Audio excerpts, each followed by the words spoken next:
இதுல நம்ம இன்னைக்கு என்ன பார்க்க போறோம்னா கம்பராமாயணம் அப்படின்ற தலைப்பு வந்து பார்க்க போறோம். ஸோ கம்பராமாயணம் அப்படின்னோடனே வந்து இது வந்து வடமொழியில வால்மீகி இயற்றிய ராமாயணம் அப்படின்றத வந்து கம்பர் வந்து மொழிபெயர்க்கல அப்படின்றது முதல்ல நம்ம தெரிஞ்சுக்கணும். ஸோ அதனுடைய தழுவலா வந்து பார்த்தீங்கன்னா கம்பரால் படைக்கப்பட்ட ஒரு பெரிய இலக்கியம் அப்படின்னு நம்ம சொல்லலாம் வந்து. ஸோ அப்ப தமிழ் இலக்கியத்திலே வந்து சிறப்பு வாய்ந்ததா போற்றக்கூடிய ஒரு இலக்கியமா இது இருக்க காரணம் என்ன அப்படின்னா கம்பர் வந்து அதை தழுவி இவர் படைத்த இந்த படைப்பு அப்படின்னு சொல்லலாம். எப்படி இவர் படைச்சிருக்காரு அப்படின்னு வந்து பாத்தீங்கன்னா தொல்காப்பியர் சொன்ன மாதிரி வடமொழி எழுத்துக்களை வந்து பாத்தீங்கன்னா தமிழாக்கம் செய்து பயன்படுத்தினது ஒண்ணு. இது வந்து பெரிய ஒரு சிறப்பான ஒரு விஷயம். வடமொழி அப்படின்றது வந்து பாத்தீங்கன்னா ஒரு உயர்ந்த ஒரு மொழியா கருதப்பட்ட காலகட்டத்துல அந்த மொழியில இருக்கக்கூடிய எழுத்துக்களை வந்து அப்படியே பெயர்களை கூட வந்து பாத்தீங்கன்னா அவர் வந்து அப்படியே பயன்படுத்தாம அதையும் தமிழ் படுத்தி பயன்படுத்தினது அப்படின்றது வந்து ஒரு மிக சிறப்பான ஒரு விஷயமா வந்து நம்ம வந்து கருதலாம் வந்து ஒன்று. ரெண்டாவது, தமிழ் கலாச்சாரத்துக்கு தகுந்தாற் போல் வந்து அதுக்கு தகுந்த மாதிரி வந்து பாத்தீங்கன்னா இங்க காப்பியத்துல வந்து பாத்தீங்கன்னா கதை மாந்தர்களுடைய பண்பு குணநலன்கள் எல்லாத்தையும் வந்து படைத்து இருக்கிறது அப்படின்றது வந்து பாத்தீங்கன்னா மிக சிறப்பு வாய்ந்த ஒன்றா இருக்கு அப்படி பாக்குறோம் வந்து. ஸோ நம்ம கம்பராமாயணத்தையும் தெரிஞ்சுக்க போறோம். ஸோ கம்பராமாயணம் என்பது ராமனுடைய வரலாற்றை கூறும் காப்பியமாதலால் இதுன ராம கூட்டல் அயனம் கம்பராமாயணம் அப்படின்றதுதான் வந்து பாத்தீங்கன்னா அதோட பிரித்தெடுக்க. இதே நமக்கு வந்து ஒரு கேள்வி வந்து கேட்டுருவாங்க. ஸோ அதனால நம்ம இதை வந்து நோட் பண்ணிக்கிற மாதிரி இருக்கும் ஃப்ரெண்ட் வந்து ஃபர்ஸ்ட் பாயிண்ட் வந்து அது இம்பார்ட்டன்ட் வந்து. நெக்ஸ்ட் வந்து நூல் குறிப்பு அப்படின்னு நம்ம எடுத்துக்கிட்டோம் அப்படின்னா கம்பர் தம் நூலுக்கு வைத்த பெயர் என்ன அப்படின்னா ராமாவதாரம் சொல்லிட்டு அவர் பேர் வச்சுக்கிட்டாரு. ஆனா வந்து பாத்தீங்கன்னா காலப்போக்குல வந்து எது நிக்குது அப்படின்னா கம்ப ராமாயணம் தான் நிக்குது. ஏன்னா ராமாயணம் ஏற்கனவே வால்மீகி ஏற்றுறதுனால அதுக்கும் இதுக்கும் வந்து வித்தியாசத்தை காமிக்கும் போது வந்து பாத்தீங்கன்னா கம்ப ராமாயணம். என்ன ஒரு பியூட்டி அப்படின்னு பாத்தீங்க அப்படின்னா வந்து ராமாயணத்துல வந்து பாத்தீங்கன்னா ராமருக்கு வந்து பாத்தீங்கன்னா முக்கியத்துவம் கொடுப்பாங்க. கம்ப ராமாயணத்துல நம்ம கம்பருக்கு தான் முக்கியத்துவம் கொடுக்குறோம் அதிகமா வந்து. ஏன்னா ராமரை புகழ்றதை விட கம்பரை தான் நம்ம அதிகமா வந்து புகழ்றோம் வந்து.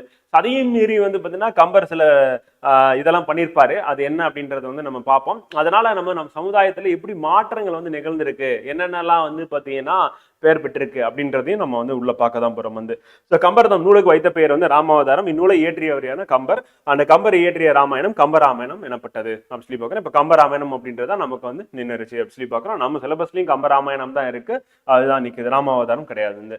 அண்ட் இக்கதை முதலில் வடமொழியில் வால்மீகி இயற்றினார். இதுவும் நமக்கு இம்பார்ட்டன்ட். இதையும் நமக்கு எக்ஸாம்ல கொஸ்டினா கேட்டிருக்காங்க. கம்பராமாயணம் வால்மீகி ராமாயணத்தின் மொழிபெயர்ப்பு அன்று தழுவல் வந்து. தழுவல்னா அதை தழுவி இவர் வந்து படைக்கிறார் வந்து, படைக்கக்கூடிய ஒரு காப்பியம். அதனாலதான் சிறப்பு வாய்ந்ததா ஒன்று இருக்கு அப்படி சொல்லி பார்க்கிறோம் வந்து. அந்த ராமாயணம் தமிழ் இதிகாசம் 2 மற்றும் முதலாவது. இரண்டாவது எது அப்படின்னு கேட்டீங்கன்னா மகாபாரதம் அப்படி சொல்லி பார்க்கிறோம் வந்து. ஸோ அதுவும் இம்பார்ட்டன்ட் வந்து, அந்த பாயிண்ட் நீங்க நோட் பண்ணிக்கோங்க. அந்த கம்பராமாயணம் ஒரு வழிநூல் அப்படி சொல்லி பார்க்கிறோம். ஏன்னா அது தொடர்ந்து வர்றது வால்மீகி ராமாயணத்தின் அடிப்படையில். வடமொழி வால்மீகி எழுதிய ராமாயணம் வந்து பாத்தீங்கன்னா முதல் நூலா வந்து இருக்கு. இது வந்து வழி நூலா 2வது நூலா இருக்கு அப்படி பாக்குறோம் வந்து. அடுத்து கம்பர் அவருடைய இயற்பெயர் அப்படின்னு எடுத்துட்டோம் அப்படின்னா வந்து பாத்தீங்கன்னா கம்பர் நரசிங்கத்தை அப்படின்றது வந்து குறிக்குது. அதே மாதிரி ஒரு ஊர் வந்து பாத்தீங்கன்னா சோழ நாட்டு திருவெழுந்தூரை வந்து சார்ந்தவர் அப்படி சொல்லி பாக்குறோம் வந்து. எந்த மாவட்டத்தில் இருக்குன்னா நாகை மாவட்டத்தில் இருக்கு அப்படி சொல்லி பாக்குறோம். தேரெழுந்தூர் அப்படி சொல்லிட்டு பெற்றோர் வந்து ஆதித்தன். எந்த காலம்னா 12ஆம் நூற்றாண்டு. கிட்டத்தட்ட வந்து 12ஆம் நூற்றாண்டு அப்படின்னா வந்து பாத்தீங்கன்னா 1100 வந்து. ஸோ கிட்டத்தட்ட ஒரு 1000 வருடங்கள் அப்படின்னு கூட நம்ம எடுத்துக்கலாம். தோராயமா எடுத்துக்கும் போது வந்து பாத்தீங்கன்னா முற்பட்டவர் வந்து அரங்கேற்றம் வந்து திருவரங்கத்துல அதை என்ன பண்றாரு அப்படின்னா வந்து இவர் இந்த கம்பராமாயணத்தை அரங்கேற்றம் வந்து செய்யறாரு அப்படி பாக்குறோம் வந்து. அடுத்து நூல் பகுப்பு அப்படின்னு பாத்தீங்க அப்படின்னா பெரும்பிரிவு வந்து காண்டம் மொத்தம் 6 இருக்கு ஃப்ரெண்ட் வந்து. ஸோ 6 வந்து என்னன்னா அந்த ஆர்டர் வந்து முக்கியம். அது வந்து நமக்கு எக்ஸாம்ல வந்து திருப்பி கேட்டுட்டே இருக்காங்க. ரொம்ப சிம்பிள் தான் வந்து. பாலகாண்டம், ராமர் வந்து பாத்தீங்கன்னா பாலகுமாரனா இருந்தது திருமணத்துக்கு முன்பு அப்படின்னா வந்து பாலகாண்டம். அயோத்திய காண்டம் அப்படின்றது வந்து என்ன அப்படின்னா வந்து திருமணத்துக்கு பிறகு வந்து. ஆரண்ய காண்டம் அப்படின்னு காட்டுக்கு போறது, ஏன் போறாரு அப்படின்றத நம்ம பின்னாடி பார்க்க போறோம் வந்து பாத்தீங்கன்னா. ஸோ அங்க என்ன ஒரு ட்விஸ்ட் நடக்குது வந்து. ராமருக்கு பட்டாபிஷேகம் வந்து நிகழ்த்தும் போது வந்து பாத்தீங்கன்னா என்னன்னா அங்க ஒரு ட்விஸ்ட்ல வந்து என்ன பண்றாங்கன்னா இல்ல பரதன் வந்து நாடாளணும், ராமன் வந்து காடாளணும் அப்படின்னு சொல்லி என்ன பண்ணிடுவாங்க, அனுப்பி விட்டுருவாங்க. அடுத்து வந்து கிஷ்கிந்த காண்டம் வந்து இங்க என்ன நடக்குது அப்படின்னா வந்து பாத்தீங்கன்னா கிஷ்கிந்தைக்கு ஏன் போறாரு அப்படின்னா சீதையை தேடி போறாரு. அப்ப அங்க ஒரு சப்போர்ட் ஹெல்ப் கிடைக்குது. அப்படி கிடைச்சதுக்கு அப்புறம் வந்து பாத்தீங்கன்னா சுந்தரகாண்டம் அப்படின்றது வந்து பாத்தீங்கன்னா நம்ம பார்க்கக்கூடிய அந்த கம்ப ராமாயணத்துல வந்து சிறப்பு வாய்ந்தது சுந்தரகாண்டம் அப்படின்னு சொல்லிட்டு வந்து பாத்தீங்கன்னா. ஸோ அந்த சுந்தரகாண்டத்துடைய ஹீரோ யாரு அப்படின்னு வந்து பாத்தீங்கன்னா அனுமன் அப்படி சொல்லி பாக்குறோம் வந்து. இப்பதான் அந்த கம்பர் இங்க தூக்கி பிடிச்சதுதான் வந்து பாத்தீங்கன்னா இங்க தமிழகத்துல வந்து பாத்தீங்கன்னா நான் வந்து பாத்தீங்கன்னா ஸ்ரீராம வழிபாடு அதை விட வந்து பாத்தீங்கன்னா அனுமான் வழிபாடு வந்து பாத்தீங்கன்னா சிறப்பு வாய்ந்ததா இருக்கு. காரணம் என்ன அப்படின்னா கம்பர் தான். அப்ப கம்பர் தான் வந்து நமக்கு என்ன பண்றாரு, ராமர் வழிபாடை விட வந்து பாத்தீங்கன்னா அனுமன் வழிபாடு வந்து பாத்தீங்கன்னா முக்கியத்துவம் கொடுக்கறது காரணம் என்ன அப்படின்னா வந்து பாத்தீங்கன்னா சுந்தரகாண்டம் வந்து சிறப்பு வாய்ந்த ஒரு காண்டமா ஃபென்டாஸ்டிக்கா எழுதியிருப்பாரு. ஸோ அதுதான் வந்து காரணம் அப்படி பார்க்கணும். அண்ட் யுத்த காண்டம் அப்படின்னும் போது வந்து பாத்தீங்கன்னா இங்கே கம்பர் என்ன பண்றாரு அப்படின்னா வந்து பாத்தீங்கன்னா யுத்த காண்டத்துல கும்பகர்ணனை வந்து தூக்கி பிடிச்சிடுறாரு வந்து. இதுதான் ஒரு காரணம் வந்து பாத்தீங்கன்னா நம்ம யூபிஎஸ்சி எக்ஸாம்ல வந்து ஐஏஎஸ் எக்ஸாம்ல வந்து தமிழ் ஆப்ஷன்ல வந்து பாத்தீங்கன்னா அவங்க வச்சிருக்கிறதுல கம்பராமாயணத்துல யுத்த காண்டத்துல வந்து கும்பகர்ணன் வதைப்படலத்தை தான் சிலபஸா வந்து வச்சிருக்காங்க வந்து பாத்தீங்கன்னா. அதுல கும்பகர்ணனோட பண்பு நலன்கள் அப்படின்றது வந்து பாத்தீங்கன்னா எக்ஸ்ட்ராடனரியா இருக்கும் வந்து. இப்படி ஒரு பண்பு நலன்கள் கொண்ட ஒருத்தன் வந்து ராவணனுடைய தம்பியா அப்படின்ற மாதிரி நமக்கு வந்து தோணும். ஆனா அந்த நேரத்துல வந்து அவன் அந்த இடத்துல இருந்தும் அவன் அறம் தவறாம இருக்கிறதுக்கும் அதே நேரத்துல வந்து அவங்க அண்ணனை வழி நடத்துறதுக்கும் அவன் வந்து முயற்சி செய்யறான். முயற்சி செஞ்சு அதுல தோற்றாலும் வந்து பாத்தீங்கன்னா அந்த நன்றி உணர்வு மறவானா இருக்கிறதுனால வந்து பாத்தீங்கன்னா என்னதான் இருந்தாலும் நான் என்னை வளர்த்தது எனக்கு சோறு போட்டு காப்பாத்தினது வந்து என்னுடைய அண்ணன் அப்படின்றத அவனுக்காக நான் போர் புரிவேன் அப்படி சொல்லிட்டு சொல்றான். அதே நேரத்துல அவன் கூட பிறந்த தம்பி வந்து பாத்தீங்கன்னா ராமனோட சேர்ந்தாலும் அங்க கும்பகர்ணன் வந்து என்ன சொல்றான்னா, இல்ல நான் வந்து பாத்தீங்கன்னா ஒப்பிட்டதுக்காக நான் இங்க இருக்கேன். ஆனா நீ வந்து அறத்தின் பக்கம் நீ நின்றுதான் ஆகணும். ஆனா நீ அங்க போய் நில்லு, இது நம்ம நாட்டுக்கு நல்லது அப்படின்னு ராவணன் வந்து பாத்தீங்கன்னா தப்பான முடிவு எடுத்தாலும் நீ வந்து பாத்தீங்கன்னா என்னன்னா நீ அங்க போய் அவனோட சேர்ந்து நீ இருந்த அப்படின்னா வந்து பாத்தீங்கன்னா வீடனன் வந்து பாத்தீங்கன்னா அங்க ராமனோட சேர்ந்து இருந்தீன்னா அதுக்கப்புறம் நீ இலங்கையை வந்து நீ வந்து ஆளலாம் அப்படின்னு சொல்லி சொல்லுவான் வந்து பாத்தீங்கன்னா. இந்த இடத்துல வந்து பாத்தீங்கன்னா கம்பர் வந்து யாரை தூக்கி வைக்கிறார் அப்படின்னா வந்து கும்பகர்ணன் தூக்கி வைக்கிறார் அப்படின்னு சொல்லி பாக்குறோம். பட் அன்பார்ச்சுனேட்லி வந்து பாத்தீங்கன்னா கும்பகர்ணன் அப்படின்றது வந்து பாத்தீங்கன்னா ஒரு அசுர குலத்தை சேர்ந்தவனாகவும் அவன் போர்ல வந்து இறக்குறதுனால வந்து பாத்தீங்கன்னா நம்ம மத்தியில வந்து ஃபேமஸ் ஆகல. அவனோட தூக்கம் மட்டும் ஃபேமஸா இருக்கு வந்து பாத்தீங்கன்னா. டைலாக் இன்னும் கும்பகர்ணன் மாதிரி தூங்குற அப்படின்னு சொல்லி டைலாக் மட்டும் ஃபேமஸா இருக்கு. பட் அவனோட பண்பு நலன்கள் அப்படின்றது கம்பர் உயர்த்தி சொல்லியிருப்பார் வந்து. ஓகே, ஸோ இந்த மொத்தம் 6 காண்டம். இந்த ஆர்டர் வந்து இம்பார்ட்டன்ட். இந்த ஆர்டர் வந்து உங்களுக்கு மறக்காது. ஏன்னா நம்ம கிளாஸ் முடியும் போது வந்து ஆட்டோமேட்டிக்கா உங்களுக்கு என்ன ஆயிடும் அப்படின்னா வந்து பாத்தீங்கன்னா நம்ம ஸ்டோரியா பார்த்துட்டு போறதுனால உங்களுக்கு அடுத்தடுத்து இதுதான் அப்படின்னு சொல்லிட்டு மனசுல வந்து நின்றோம். ஒண்ணு. அடுத்து பெரும்பிரிவு பொறுத்தவரை காண்டம் மொத்தம் 6 இப்பதான் பார்த்தோம். உட்பிரிவு படலம் வந்து பாத்தீங்கன்னா 118 படலம் இருக்கு. இதுல சில படலங்கள் வந்து பாத்தீங்கன்னா இம்பார்ட்டன்ட். அது என்னென்ன அப்படின்னு நம்ம பாடல் வரும்போது அப்படியே பார்த்துருவோம். பாடல்கள் அப்படின்னு பாத்தீங்கன்னா 10,589 பாடல்கள். ஒருத்தரே வந்து பாத்தீங்கன்னா ஒரு காப்பியத்திலே வந்து பாத்தீங்கன்னா கம்பராமாயணத்திலே வந்து என்ன பண்ணிருக்காரு 10,589 பாடல்கள் வந்து பாடியிருக்காரு அப்படி பாக்குறோம். கம்பராமாயணத்தின் பாடல் வகை வந்து 6 சீர், கலிநெடிலடி, ஆசிரிய விருத்தம். ஒட்டக்குத்தர் வந்து உத்தரகாண்டத்தை ஏற்றினார் அப்படி சொல்லி பாக்குறோம். வந்து என்ன அங்க முடிஞ்சிச்சு 6 காண்டம். அதுக்கடுத்து இன்னும் புதுசா ஒரு காண்டம் அப்படி கேட்டா கம்பர் வந்து நிப்பாட்டினது யுத்த காண்டத்தோட முடிச்சிடறாரு. பட் ஒட்டக்குத்தர் வந்து என்ன பண்றாருன்னா 7வது ஒரு காண்டம் வந்து சேர்க்கிறார். அதான் உத்தரகாண்டம் அப்படி சொல்லி பாக்குறது. கம்பராமாயணத்தின் இது 7வது காண்டம். இது வந்து வால்மீகி ராமாயணத்துல கிடையாது அப்படி சொல்லி பாக்குறோம். அது என்ன இது இந்த காண்டம் என்ன அப்படின்னு கேட்டீங்க அப்படின்னா வந்து பாத்தீங்கன்னா ராமன் வந்து சீதையை வந்து பாத்தீங்கன்னா திருப்பியும் சேர்ந்துட்டு திருப்பி அயோத்திக்கு போறதோட முடிஞ்சிடும். ஆனா அதுக்கப்புறம் அவனுடைய வாழ்க்கை அதுக்கப்புறம் அவங்களுக்கு 2 குழந்தை அதை பத்தி சொல்றதா என்ன அப்படின்னு வந்து பாத்தீங்கன்னா 7வது காண்டமா வந்து இந்த இவர் வந்து பாத்தீங்கன்னா ஒட்டக்குத்தர் எழுதினது இருக்கு அப்படி சொல்லி பாக்குறோம் உத்தரகாண்டம் அப்படின்றது. அடுத்து இயற்றிய நூல்கள் அப்படின்னு பார்க்கும்போது வந்து கம்பர் வந்து ஏற்றது கம்பராமாயணம் நமக்கு தெரிஞ்சதுதான் வந்து. அது மட்டும் இல்லாம வேற என்ன எழுதியிருக்காரு அப்படின்னு பாத்தீங்கன்னா சடகோப்பர் அந்தாதி, நம்மாழ்வார் பற்றியது வந்து, அப்புறம் சரஸ்வதி அந்தாதி, ஏர் எழுபது, சிலை எழுபது, திருக்கை வழக்கம். கம்பரின் சிறப்பு பெயர்கள் அப்படின்னா வந்து கவி சக்கரவர்த்தி அப்படின்னு சொல்லி சொன்னா. கல்வியில் பெரியவன் கம்பன், கம்பன் வீட்டு கட்டுத்தறியும் கவி பாடும். ஏன்னா 10,000 பாட்டு பாடி இருக்காரு வந்து பாத்தீங்கன்னா. அப்ப அவர் பாடி அதை கேட்டு அந்த கட்டுத்தறியை என்ன பண்ணுவோம்னா கவி பாடும் அப்படின்னு சொல்லி சொல்றோம். அந்த விருத்தமன் முன்பாவிற்கு உயர் கம்பன், கவி பேரரசர், கம்பநாடான், கம்ப நாட்டாழ்வான் அப்படி சொல்லிட்டு இதெல்லாம் அவருடைய சிறப்பு பெயர்களா இருக்கு அப்படி சொல்லி பாக்குறோம். இதுவும் இம்பார்ட்டன்ட் வந்து பாத்தீங்கன்னா. இதையும் அப்படியே சரளமா நீங்க வந்து சொல்லணும் வந்து கம்பரை பத்தி கேட்டா வந்து. அடுத்து கம்பராமாயணத்தின் வேறு பெயர்கள் என்ன அப்படின்னா கம்ப நாடகம், கம்பசித்திரம், ராமாவதாரம், இயற்கை பரிணாமம் வந்து. ஸோ அப்போ வந்து இதை பொறுத்தவரையும் உங்களுக்கு குழப்பமே இருக்காது, கரெக்டாக போட்டுருவீங்க. ஆனால் இதுதான் என்ன ஆகும் அப்படின்னா வந்து பார்த்தீங்கன்னா நமக்கு டவுட் வரக்கூடிய ஒரு ஏரியாவாக இருக்கும்.